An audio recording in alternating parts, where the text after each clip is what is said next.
کیا آپ نے کبھی سوچا ہے کہ کیڑے جنہیں ہم اکثر نظر انداز کر دیتے ہیں دراصل کتنے خاص اور زبردست ہوتے ہیں؟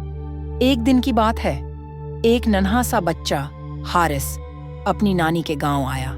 نانی کے باغ میں پھولوں کی خوشبو، تتلیوں کی اڑان اور بھنبھناہٹ کرتی ہوئی مکھیوں کا شور اسے بہت اچھا لگا۔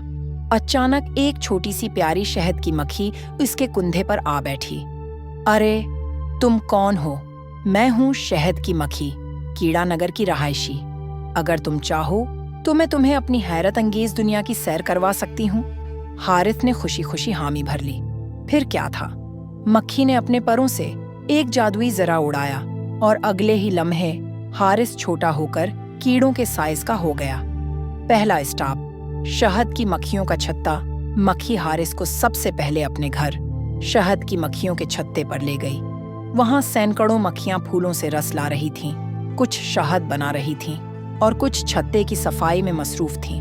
مکھی نے کہا، یہ میری بہنیں ہیں، ہم سب مل کر کام کرتے ہیں اور خالص شہد تیار کرتے ہیں۔ دوسرا اسٹاپ، چیونٹیوں کا قلعہ۔ اس کے بعد مکھی حارث کو چیونٹیوں کی بستی میں لے گئی جو زمین کے اندر ایک قلعے جیسی تھی۔ وہاں چھوٹی چھوٹی چیونٹیاں ایک لائن میں چل رہی تھیں، خوراک جمع کر رہی تھیں اور راستے صاف کر رہی تھیں۔ یہ چیونٹیاں محنت اور نظم و ضبط کی مثال ہیں، مکھی نے بتایا۔ تیسرا اسٹاپ، تتلیوں کا باغ۔ پھر مکھی حارث کو ایک خوبصورت باغ میں لے گئی جہاں رنگ برنگی تتلیاں پھولوں پر منڈلا رہی تھیں۔ مکھی نے کہا، تتلیاں نہ صرف خوبصورت ہوتی ہیں، وہ پھولوں سے رس لیتے وقت پولن بھی پھیلاتی ہیں جس سے پودے اگنے میں مدد ملتی ہے۔ چوتھا اسٹاپ، ٹڈیوں کا کھیت۔ اس کے بعد مکھی حارث کو ایک کھلے کھیت میں لے گئی جہاں ٹڈیاں ہری گھاس پر چھلانگیں لگا رہی تھیں۔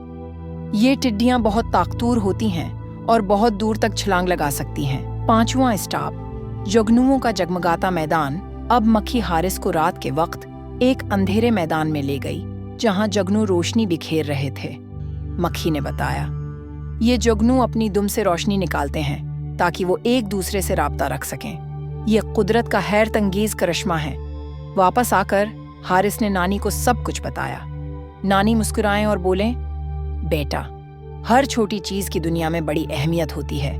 یہ کیڑے ہمارے ماحول کو صاف رکھتے ہیں، فصلوں میں مدد دیتے ہیں اور قدرت کے نظام کو مکمل بناتے ہیں۔ پیغام برائے بچے، کیڑوں کی دنیا چھوٹی ضرور ہے لیکن کام بڑے بڑے کرتی ہے۔ ہمیں ان سے سیکھنا چاہیے کہ ہر کوئی اپنی جگہ اہم ہوتا ہے، چاہے وہ شہد کی مکھی ہو، چیونٹی، تتلی، جگنو یا ٹڈی۔